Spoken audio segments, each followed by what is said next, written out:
Bonsoir ou bonjour selon l'heure à laquelle vous êtes. Dans cette vidéo, je vais essayer de parler pourquoi les résultats des élections sont souvent contestés dans la plupart des pays africains. Je vais vous montrer les raisons sur le plan politique et sur le plan technique. Pourquoi les résultats des élections sont souvent contestés dans la plupart des pays africains. Nous avons vu ça dans la plupart des pays africains. Et deuxième point, je vais essayer de m'adresser à la Commission électorale nationale indépendante de la RDC. Je vais essayer de les prodiguer quelques conseils qui peuvent les aider dans leurs tâches qui les a été confiées par le pays. Et aussi, troisième point, je vais essayer de vous montrer point par point que la RDC n'est pas encore en mesure d'organiser des élections crédibles et transparentes et aussi dans le délai constitutionnel d'ici décembre 2023. Je ne suis pas un politicien, mais je vais vous montrer selon ce que j'ai étudié, durant mon parcours, qu'il y a des éléments, il y a des indices qui indiquent que la RDC n'est pas encore en mesure ou ne sera pas en mesure d'organiser des élections crédibles et transparentes d'ici 2023, dans les délais constitutionnels. Je parle bien des élections crédibles et transparentes. Il y a des indices, il y a des éléments qui le montrent. Et le dernier point, je vais essayer de donner la recommandation comme spécialiste dans la matière au gouvernement de la RDC et aussi à la CENI, à notre Commission électorale nationale indépendante. Avant d'entrer dans mon point du jour, je vais d'abord me présenter pour ceux qui vont suivre ces vidéos. Je m'appelle John. Je détiens diplôme d'ingénieur en informatique de l'Université du Cap, Afrique du Sud. Et je détiens Honors Degree en Haïti, toujours de l'Université du Cap, Afrique du Sud. Et je détiens diplôme de maîtrise en génie électrique et informatique de VET University, Afrique du Sud. Et aussi, j'ai participé dans l'organisation des élections dans plusieurs pays africains, comme spécialiste dans la matière et aussi dans le système biométrique. Je maîtrise très bien ces domaines. Bon, je vais d'abord, avant de répondre à la question, ou avant de vous montrer pourquoi les résultats des élections sont souvent contestés, je vais d'abord vous parler de la base de données civiles et de la base de données électorales. C'est quoi la base de données civiles? La base de données civiles contient les informations démographiques et biométriques des citoyens du pays. Donc, dès la naissance, quand un bébé ou un enfant est né, l'enfant doit être enregistré selon la recommandation de l'État. Ça veut dire quand on enregistre l'enfant, on collecte les informations démographiques, la date de naissance, les noms de ses parents, la région et d'autres informations que l'État exige. Et puis, à la fin, on octroie à l'enfant un certificat de naissance. C'est ce certificat-là de naissance qui montre qu'effectivement, cet enfant est né dans ce pays-là, il est le citoyen de ce pays-là. Maintenant, à l'âge établi par l'État, soit 16 ans pour les uns ou 18 ans pour les autres pays, l'enfant doit se présenter avec ses parents au bureau de l'État, soit à Home Office ou bien au ministère des Affaires intérieures, au cas de la RDC. Et on doit maintenant, pour établir, on doit établir la carte d'identité qu'on doit octroyer à cet enfant-là. Donc, on vérifie d'abord avec le certificat de naissance qui a été octroyé à ce bébé-là quand il est né ou quand il est né. Et on vérifie effectivement c'est lui ou c'est elle. Et on ramasse les informations biométriques et puis on octroie la carte d'identité. Maintenant, l'enfant ou cet enfant a une information. Ces informations sont maintenant sauvegardées dans la base des données civiles. Cette base de données civiles sont bien protégées, sécurisées pour éviter les intrus ou les voleurs qui peuvent entrer modifier les données. Maintenant, quand le pays doit organiser les élections, la commission électorale indépendante donne la possibilité aux citoyens du pays de venir s'enrôler. Et quand vous allez au bureau de vote, vous présentez votre identité et on vérifie effectivement dans le système que ces informations sont correctes. Tu es la personne que tu claimes que tu es. Maintenant, les informations sont copiées de la base de données civiles vers la base de données électorale. Et à la fin, la commission électorale indépendante va rendre les checks, ce que nous disons en anglais les checks, pour savoir que ces données-là sont clean, il n'y a pas de faux usages, il n'y a pas les faux données introduites dans les données, dans la base de données. Donc, je viens là de vous montrer la différence entre la base de données civile et la base de données électorale. Qu'est-ce qui se pose comme problème? Dans notre pays, la RDC, nous n'avons pas une base de données civile. Nous n'en avons pas. Les données qui ont été ramassées, collectées en 2006, quand on a organisé la première élection démocratique, ces données-là ont été allées traiter en Europe. Ça, c'est un cas grave. Comment vous pouvez laisser les étrangers ramasser ces données-là, aller traiter ça en Europe? Ils peuvent vous introduire des données des étrangers, ils peuvent vous introduire, ils peuvent des données de la nationalité aux autres gens, aux autres personnes qui ne sont pas des Congolais. Ça, c'est un cas grave.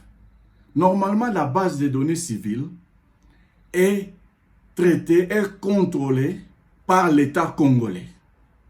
Évidemment, quand on dit l'État congolais, les Congolais consciencieux, les Congolais et les Congolaises consciencieux de leur pays. Vous ne pouvez pas aller traiter les bases les données des Congolaises et des Congolais et des Congolaises en Europe. Ça, c'était un cas grave. Grave. Et là, on va vous mettre ce que nous disons en anglais, des fraudulent data, et puis vous ne saurez pas qui est Congolais et qui n'est pas Congolais. Ça, c'est vraiment une erreur grave. J'invite les gouvernements congolais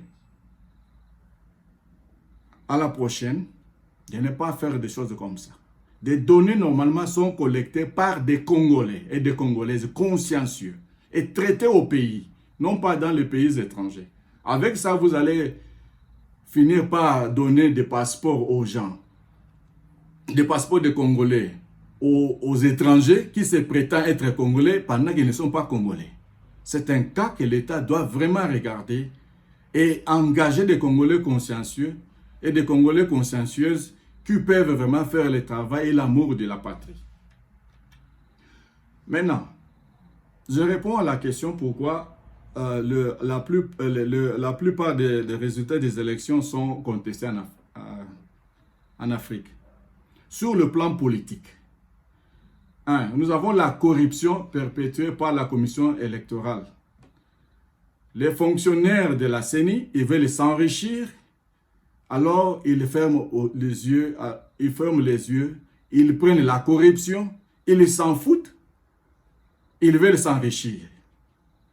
Ça, c'est le premier élément. Deuxième élément, détournement des budgets alloués à l'infrastructure.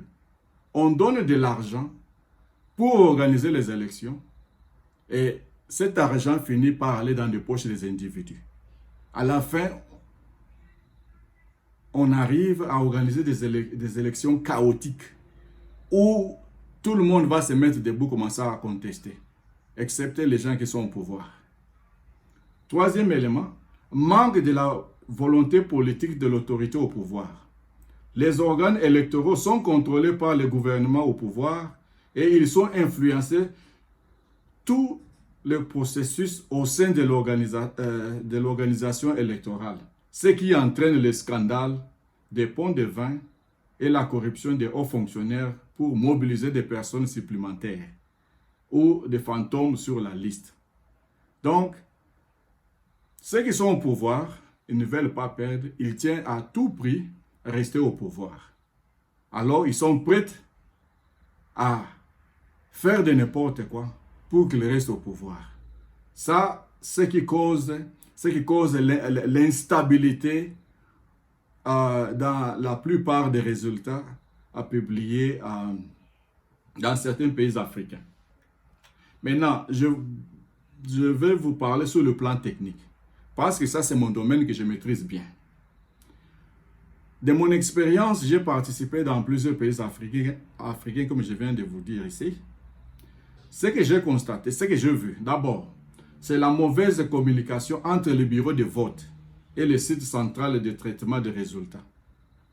Vous trouverez les réseaux 3G, 4G, 5G ne couvrent pas l'ensemble du pays. Le cas de 2006 au Congo.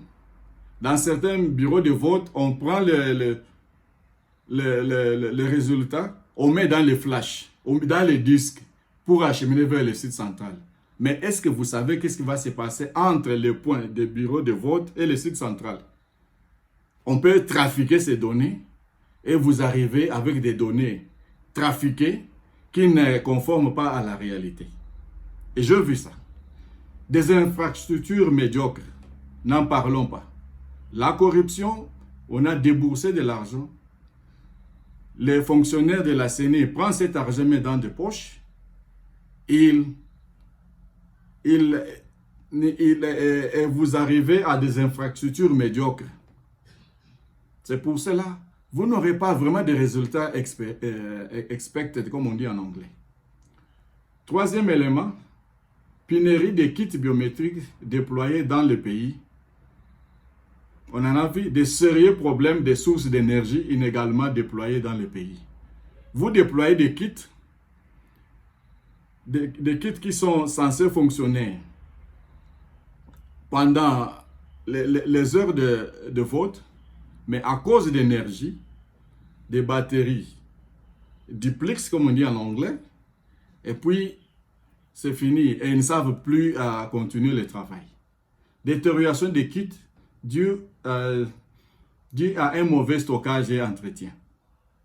Et utilisation des personnes inexpérimentées et non qualifiées. On ramasse les gens n'importe comment, les gens qui ne sont pas expérimentés, on les met là. Qu'est-ce que vous allez expecter? Tout sera fiasco. Deuxième point, je vais essayer maintenant de m'adresser à la Commission électorale nationale indépendante, en sigle CENI, de la RDC, que dirige M. Kadima. M. Kadima, si tu auras l'occasion de suivre ces vidéos, que je t'invite d'abord, je te donne le conseil de les suivre parce que je suis spécialiste dans la matière, sur le plan technique. D'abord, mettre en place un système de vote biométrique in-house, comme on dit en anglais. Ça veut dire un système biométrique, ok, que sera développé par les Congolais et les Congolaises consciencieux. Vous n'allez pas inviter les Chinois, tu ne vas pas inviter les gens des pays qui ne savent rien ou peut-être qui vont venir là pour truquer les résultats. Ça, c'est quelque chose qui doit se faire in-house, dans la maison, au pays, par des Congolais consciencieux et consciencieuses. OK? Deuxième point, les systèmes biométriques aident à prévenir la fraude en s'assurant que les personnes qui se présentent pour voter sont bien celles qu'elles prétendent d'être. Donc, quand les gens s'enregistrent, quand vous commencez l'enrôlement, vous donnez aux gens la carte, aux électeurs la carte, et quand ils vont venir pour voter, il faut que la vérification se fasse en temps réel, pour qu'on sache que cette personne-là, c'est celle qui s'est enregistrée, c'est celui qui vient de voter.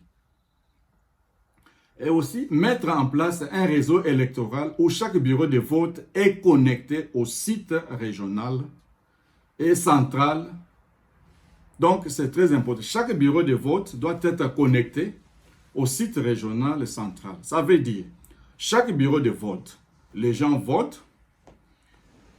Après avoir fait le comptage, OK, et le résultat doit être transmis au site régional.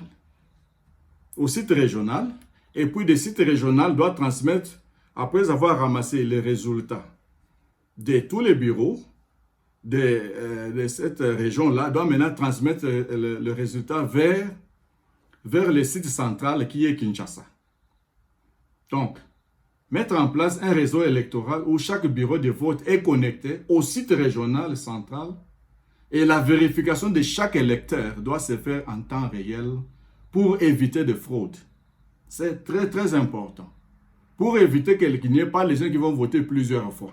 Je vote dans ces bureaux-là, je me déplace encore, je vais voter par là.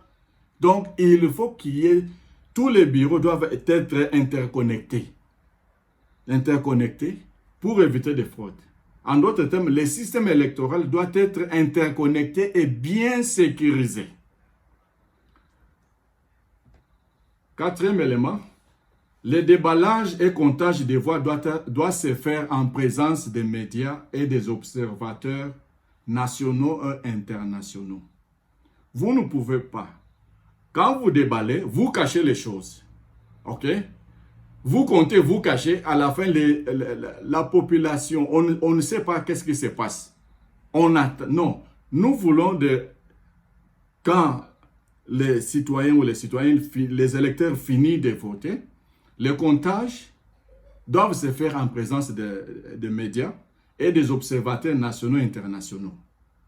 Pour que les gens des médias puissent déjà nous montrer de ce qui se passe. On sait voir qui a gagné dans cette circonscription, qui a gagné dans cette province. Nous ne voulons pas des choses cachées. Ou à la fin, comme M. Nanga, on ne savait pas comment, et puis il nous présente, est élu. Non. Il faut que les choses soient transparentes.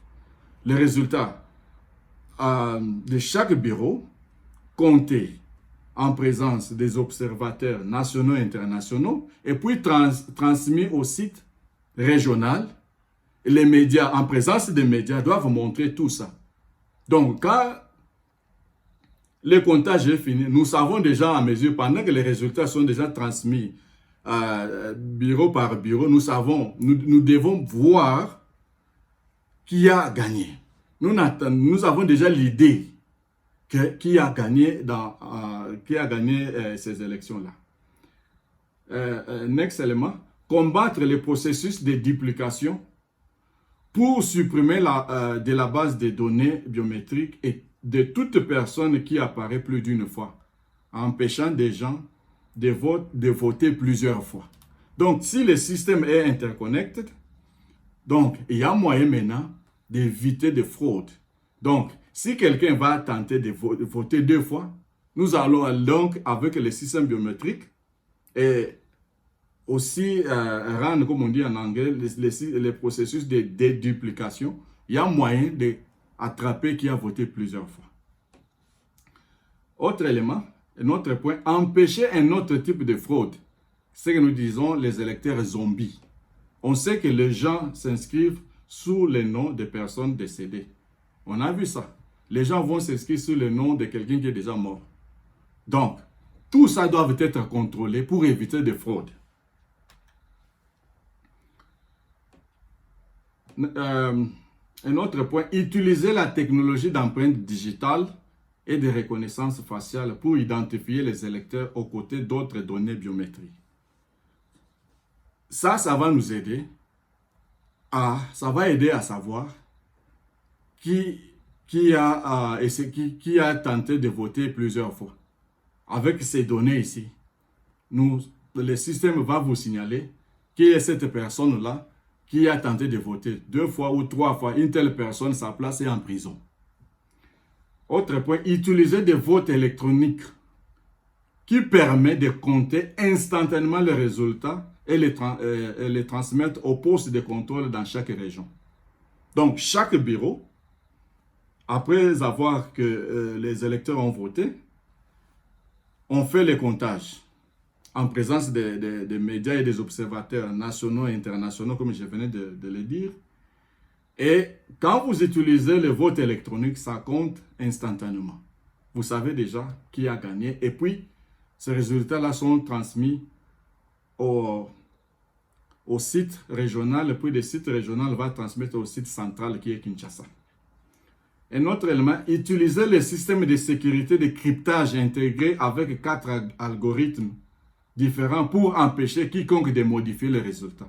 Il faut savoir quand les résultats vont quitter les bureaux de vote vers le site régional, si ça n'est pas bien sécurisé, on peut stopper ça quelque part et les modifier. Alors, il faudra bien utiliser des algorithmes qui empêchent de modifier les résultats. Il faut utiliser le cryptage, comme on dit, le cryptage, ok, pour que les résultats puissent arriver à la destinée sans qu'on aille modifier ça. Maintenant, je vais essayer de vous parler d'un autre point. Je venais de vous dire ici que je suis spécialiste dans la matière. Je vais vous prouver. Je vais vous montrer que la RDC n'est pas encore en mesure d'organiser les élections crédibles et transparentes dans les délais constitutionnels. Quand il fallait choisir le président de CENI, les politiciens ont passé leur temps dans les querelles, des divisions, des discussions inutiles. Maintenant, il nous reste moins de 2 ans, si je peux dire.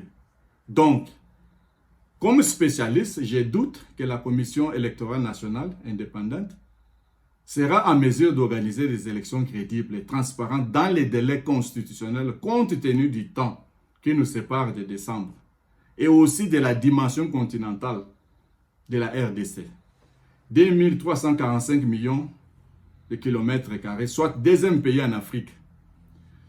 J'ai participé comme technicien et aussi sur le plan technique dans les élections qui s'est tenues en Tanzanie. Donc, ces petits pays, moins que de la RDC, a pris au moins 5 ans pour préparer les élections crédibles. J'étais là. On a passé notre temps là-bas. On allait là-bas à les aider avec les softwares, les systèmes biométriques. Ils ont pris le temps. 5 ans. Mais quand tu compares la Tanzanie et la RDC, donc la RDC est plus grand, soit 2481 grands, plus grand que la Tanzanie. Alors, c'est pour cela que je vous dis, je ne vois pas le Congo faire les élections d'ici 2023. Non pas à cause de celui qui est au pouvoir, parce qu'il veut rester au pouvoir, non. Parce que les indices le montrent, sur le plan technique. Ok? Donc, d'abord, le recensement de la population congolaise n'a pas encore commencé. L'identification et l'enregistrement des électeurs congolaises n'a pas encore commencé. La préparation et nettoyage des fichiers électoraux. Ça prend du temps. Je viens de vous parler de Tanzanie. Moi-même, j'étais là impliqué. On a commencé, ça nous a coûté 5 ans. Ils ont commencé 5 ans avant. 5 ans avant. Les élections devaient se tenir, si je ne me trompe pas, en 2015. 5 ans avant, on était déjà là en train de partir. Avec les infrastructures, les systèmes biométriques, les softwares mettre en place. On a vu. Donc, Je ne pense pas que le Congo sera en mesure d'organiser des élections crédibles, transparentes d'ici 2023. La préparation des kits de vote et la distribution des infrastructures électoraux dans différentes provinces de la République. Donc, les kits, commencer à les distribuer dans chaque province, chaque province, dans chaque bureau. Je ne pense pas. Des temps qui nous restent, qui nous séparent d'ici décembre 2023, le temps est suffisamment. Comme spécialiste, je suis en train déjà voir les glissements. Les glissements, comme en 2016. C'est parce que les politiciens ont passé leur temps dans des querelles inutiles au lieu de laisser les confessions religieuses choisir celui qui devait chapeauter la CENI. Quelques recommandations avant de terminer mon vidéo. Je vais donner quelques recommandations au gouvernement de la République démocratique du Congo et au CENI, à notre CENI. Sur le plan politique, structure politique et transparente.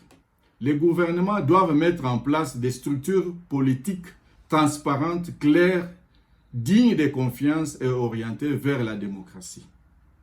Mais Félix, qui est au pouvoir, c'est un démocrate.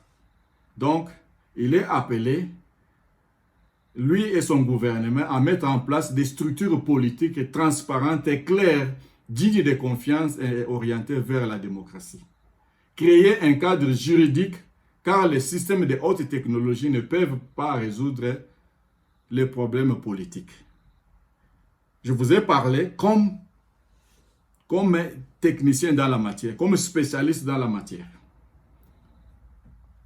Un autre élément, la bonne communication entre le centre d'enregistrement et le centre de données. Les gouvernements doivent donner à la CENI le budget qu'il faut pour que la CENI soit en mesure de mettre en place un système électoral qui est très bien interconnecté et bien sécurisé.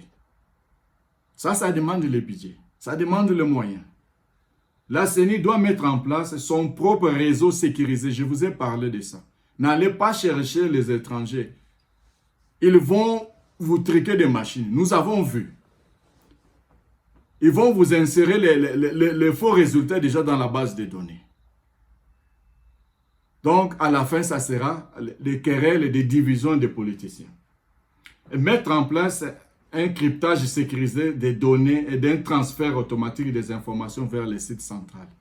Les résultats sont transmis des bureaux de vote quand on finit un code ou remplit les fiches vers les sites régionaux. Ça doit se faire automatiquement.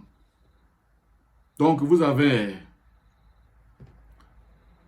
le fichier, vous remplissez les résultats et puis vous les scannez et ça transmet directement vers les sites régionaux. Des sites régionaux, ils vérifient, c'est OK. Maintenant, ils appuient le bouton, ça se transfère vers le site central qui est Kinshasa.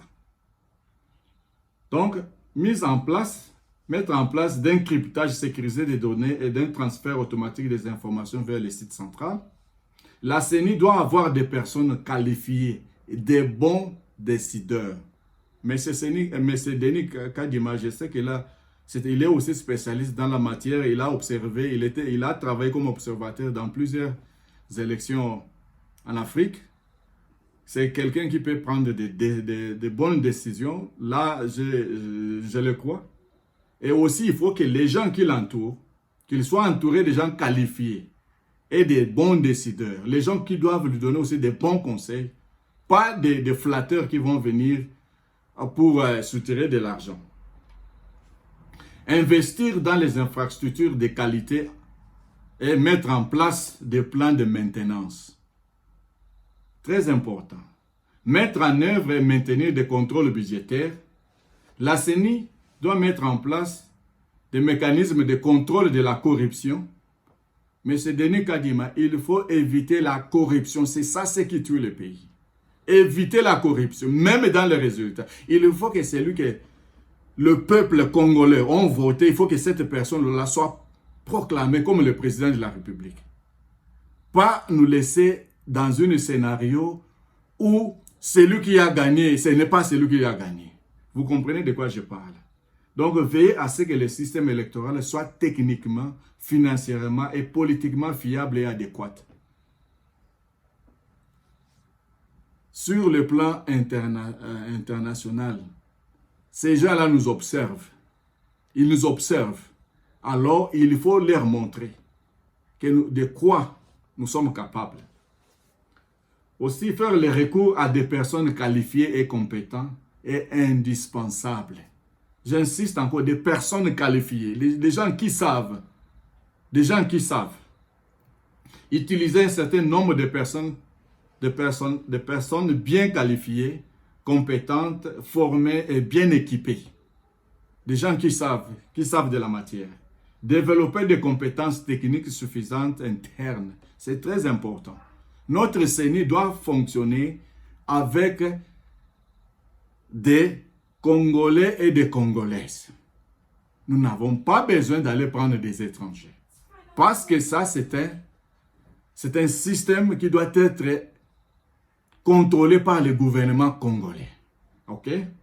La formation pour un système informatisé doit être achevée avant que le système ne soit mis en place, soit mis en œuvre. Très important. Éviter les retards dans la mise en œuvre des systèmes biométriques électoraux. Le retard dans le système électoral peut compromettre l'ensemble des processus électoraux. Donc ça, c'était là quelques recommandations que j'ai essayé de donner au gouvernement congolais et à notre CENI. Donc, nous savons que la CENI va faire son travail comme il le faut.